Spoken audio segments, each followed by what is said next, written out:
एक तर्ज अमल भी होता है। आप कौम से भी मुतालबा करते हैं कि जी हमें अपने मीन्स के विदिन रहना चाहिए, मगर दो ही चीज़ें जो इस मुल्क में बढ़े जा रही हैं, रुपया भी गिर रहा है, ज़र मुबादला के ज़खायर भी गिर रहे हैं, महंगाई बढ़ रही है और शहबाज शरीफ की काबीना बढ़ रही है, 76 पर तादाद पहुंच गई है, बगैर पोर्टफोलियो के SPMs भर्ती किए जा रहे हैं।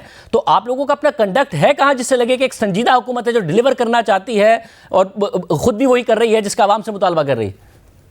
देखिए, बात यह कि कोई इस मामले में दो राय नहीं है कि हम सबको इस वक्त कॉस्ट कटिंग करनी है, और जो इस वक्त उनके स्पेशल असिस्टेंट्स हैं, जितने भी कौमी असेंबली के मेंबरान हैं, वो कोई फालतू पर्क्स एंड प्रिविलेजेस नहीं ले रहे।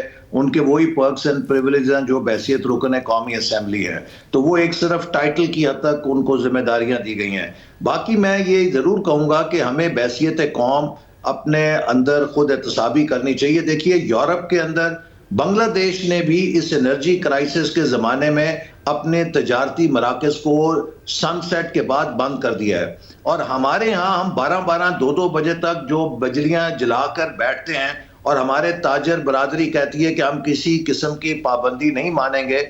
हमें ये देखना चाहिए कि हम शहनशाहों की तरह नहीं रह सकते जबकि हमारी मईशत इस इंपोर्ट के दबाव के तहत सिसक रही है। तो मैं ये अपील करूंगा पाकिस्तान की बिजनेस कम्युनिटी से, उनको भी अपना हिस्सा डालना होगा, और पंजाब हुकूमत जो कि इन चीजों पे मगर आप नहीं इंप्लीमेंट करा पा रहे हैं, अपना रवैया आप तब्दील करना होगा। काफी टाइम से अनाउंस कर रहे हैं, इंप्लीमेंट नहीं करा पा रहे हैं। तो एक और तरीका है कि आज के शादी हॉल्स के लिए, कमर्शियल मराकज़ के लिए आप 8 बजे के बाद जो फी यूनिट रेट है उसको 4 गुना 5 गुना कर दीजिए। ये कर दीजिए शाहजेब। उसमें सूरत हाल है ना कि जो सूबाई हुकूमतें हैं, इन्फोर्समेंट के लिए हम उनके डिपेंड करते हैं, और पाकिस्तान की सबसे बड़ी जो डेंसिटी है पॉपुलेशन की वो पंजाब सूबे में है, और पंजाब का जो कंजम्पशन का पैटर्न है वो पूरे मुल्क को मुतासिर करता है।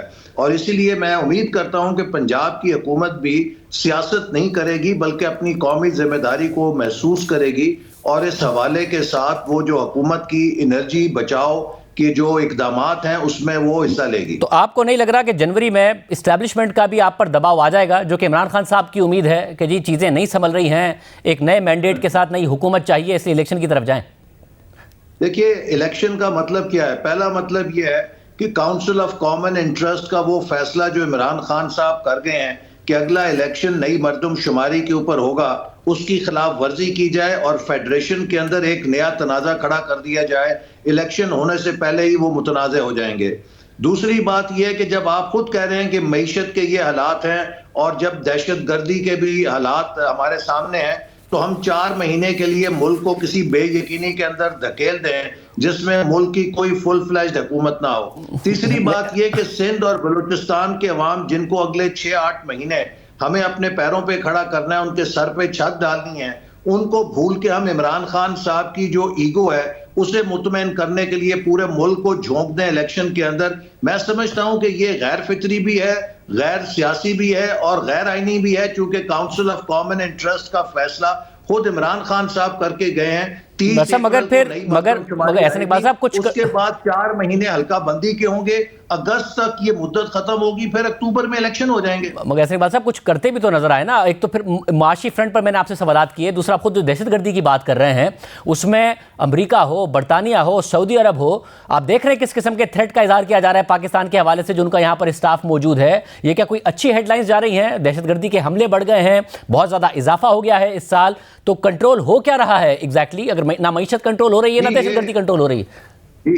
ये सब वो दहशतगर्दी है जिसको पीटीआई की हुकूमत मुल्क के अंदर घुसा के गई है, और किसको इसमें शुबा है कि टीटीपी के साथ जो मामलात हैं वो पीटीआई के दौर में हुए, उन्हें इनग्रेस दी गई खैबर पख्तूनख्वा के अंदर, और वो पाकिस्तान जिसको हमने मुस्लिम लीग नून का ये क्रेडिट है कि हमने कराची से लेकर खैबर पख्तूनख्वा तक दहशतगर्दी का कलाकामा किया था। आज हम दोबारा इस चैलेंज का सामना कर रहे हैं और इंशाल्लाह इसको उसी तरह निपटेंगे जैसे हमने पहले इससे निपटा था। और कहाँ है कोई पॉलिसी कहाँ नजर आ रही है? क्या किस तरीके से निपटेंगे? मिनिस्टर ने भी आज कहा है कि वो नेशनल सिक्योरिटी की कॉन्फ्रेंस बुला रहे हैं, और ये तजवीज भी ज़ेरे गौर है कि ऑल पार्टीज कॉन्फ्रेंस की जाए ताकि हम नेशनल रिजॉल्व इसके ऊपर अपनी सामने लाएं, क्योंकि ये चीजें वो हैं जो सियासत से बालातर हैं। हम आपस की सियासत कर सकते हैं लेकिन मुल्क के अंदर दहशतगर्दी के मसले के ऊपर कोई कॉम्प्रोमाइज नहीं हो सकता। मुल्क के जो मफादात हैं उनसे खेलने की किसी को इजाजत नहीं दी जा सकती, और हुकूमत इस फ्रंट के ऊपर भी और मईशत के ऊपर अपना किरदार अदा कर रही है। और जहां तक इस्टेब्लिशमेंट का सवाल है, शायद इस्टेब्लिशमेंट मेरे और आपसे ज्यादा बाखबर है, चूंकि उसके जराए काफी हैं कि मुल्क को इस अंजाम में पहुंचाने के लिए किसने कितना हिस्सा डाला है।